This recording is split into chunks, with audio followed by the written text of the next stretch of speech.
सोममराति यतो निदहाति वेदः स नः पश्यदति दुर्गाणि विश्वानावेव सिन्धुम् दुरितात्यग्निः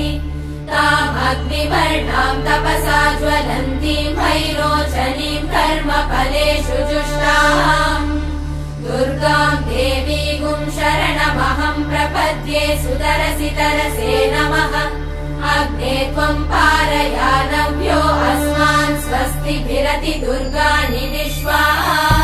पूश्च पृथ्वी बहुला न उर्वी भवातोकायतनयाय शम्योः विश्वानि नो दुर्गः जातवेदः सिन्धुन्न नावा दुरितातिवर्षि अग्ने अत्रिवन्मनसा गृणानोऽस्माकम् बोध्यभिता